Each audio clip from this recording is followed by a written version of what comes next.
Ya, saat ini kita akan mempelajari atau membahas satu judul yang baru yang sangat penting untuk kita ketahui bersama, adalah Trinitas atau Tritunggal.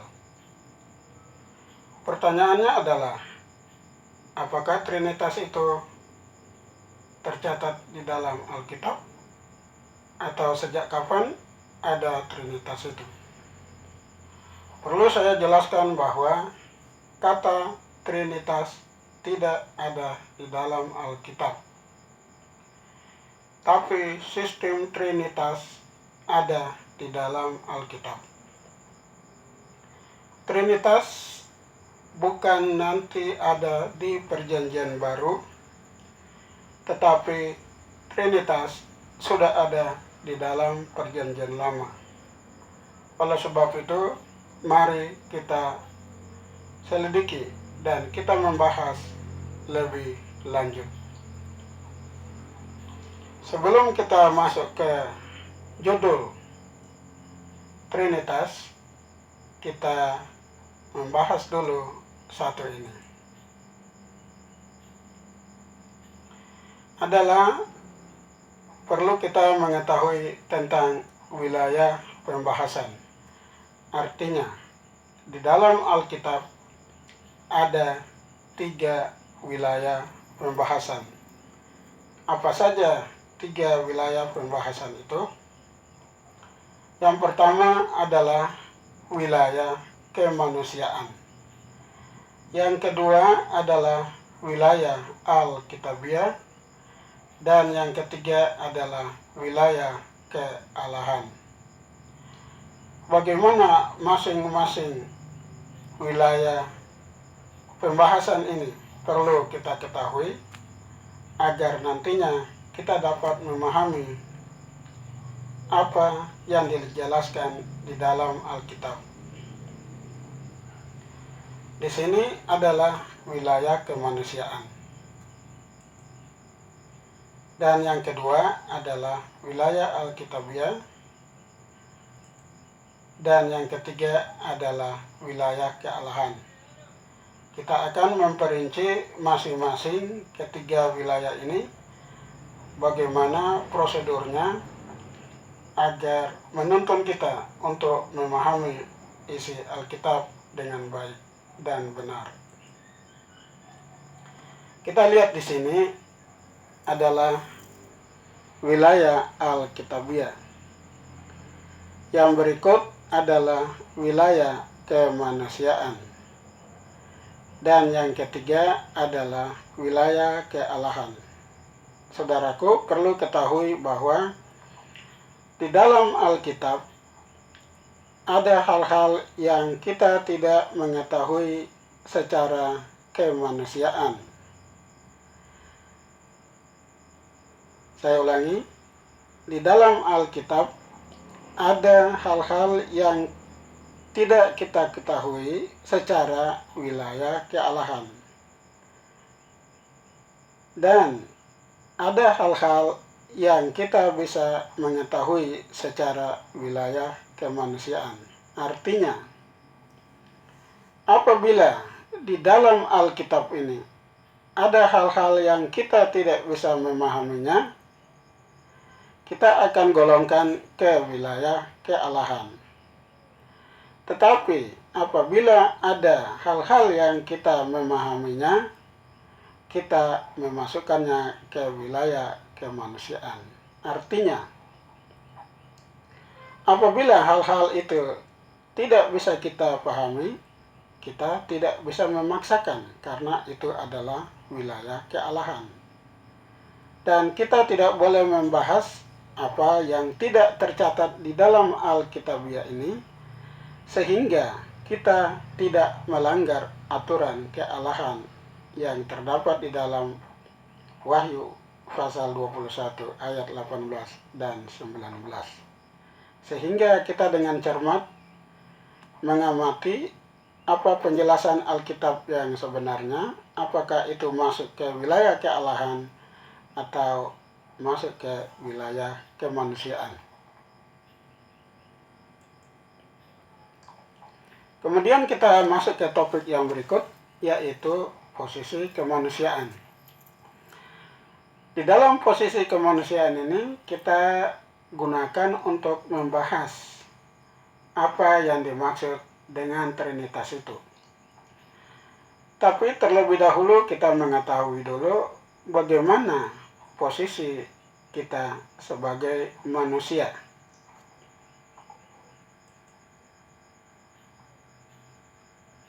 Saudaraku, sebelum kita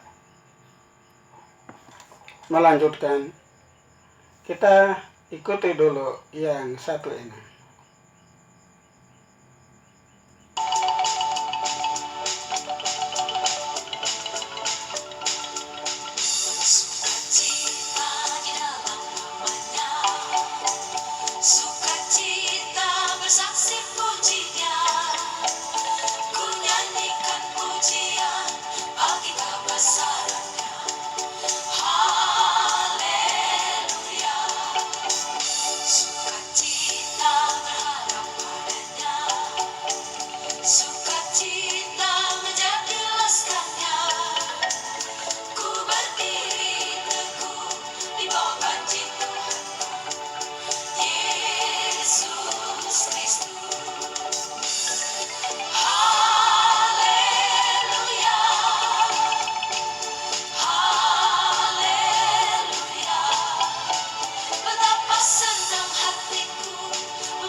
Ya, baik. Kita akan lanjutkan pembahasan kita. Kita perlu mengetahui bahwa Trinitas itu sudah ada sejak kejadian. Sejak penciptaan, Trinitas itu sudah ada. Bukan nanti di perjanjian baru ada Trinitas. Mari kita pelajari selanjutnya. Sebelum kita masuk ke bagian intinya, kita pelajari dulu bagaimana Trinitas dipandang dari sisi kemanusiaan. Tadi kita telah melihat bahwa di manakah posisi manusia berada dalam memahami akan Trinitas tersebut. Di dalam posisi manusia ada 3 hal yang perlu diperhatikan. Yang pertama, manusia berdosa. Yang kedua adalah manusia terbatas. Dan yang ketiga adalah manusia fana. Kita lihat di sini pemahaman manusia. Yang pertama adalah pengetahuan. Saudaraku, ini adalah diri manusia itu sendiri. Lalu manusia ini punya pengetahuan. Tapi pengetahuan manusia ini terbatas. Yang kedua, di dalam diri manusia ini mempunyai perkataan. Tapi perkataan manusia itu berdosa. Dan yang ketiga adalah di dalam diri manusia ini ada kehidupan.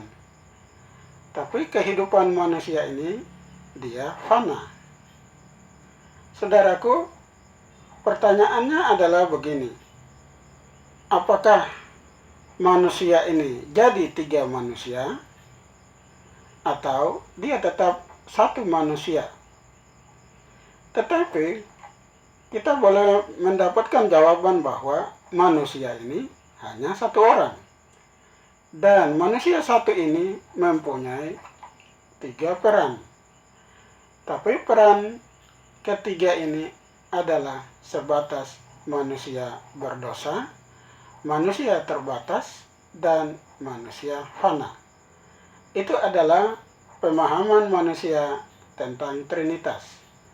Jadi, secara otomatis kita mengetahui bahwa manusia ini hanya 1 orang, bukan 3 orang. Nah, apabila di dalam kehidupan manusia, kalau saja manusia itu tidak punya pengetahuan, apakah manusia ini bisa berkata-kata? Di dalam manusia ini, kalau tidak punya kehidupan, apakah bisa berkata-kata atau bisa punya pengetahuan? Itu tidak akan bisa. Oleh karena manusia itu terbatas, berdosa, dan fana. Itulah pemahaman tentang kemanusiaan bagian pertama. Kemudian kita masuk ke posisi kealahan. Bagaimana kita dapat mengerti tentang posisi kealahan? Yang pertama adalah Allah Maha Kuasa. Yang kedua adalah Allah Maha Pencipta. Dan yang ketiga adalah Allah Maha Kekal. Tidak seperti manusia. Manusia berdosa, terbatas, dan fana. Tetapi pada posisi kealahan adalah Maha Kuasa, Maha Pencipta, dan Maha Kekal. Bagaimana kita bisa menjabarkan ketiga hal ini di dalam diri Allah? Kita bisa saksikan di sini. Ini adalah diri Allah. Seperti tadi, kita sudah melihat bagaimana diri manusia. Sekarang ini adalah diri Allah. Allah ini Maha Kuasa. Allah ini Maha Pencipta. Allah ini Maha Kekal. Sekarang kita berkata, apakah Allah ini jadi 3 atau Allah ini hanya satu. Kalau kita katakan bahwa Allah ini tiga, itu tidak dapat dibuktikan. Tetapi lewat pemahaman kemanusiaan bahwa Allah ini hanya satu. Tetapi peran dalam menjangkau manusia mempunyai tiga peran, yaitu Allah Maha Kuasa, Allah Maha Pencipta, dan Allah Maha Kekal. Lalu di dalam tiga peran ini kita jabarkan menjadi Allah Maha Kuasa ini disebut Allah. Saya ulangi.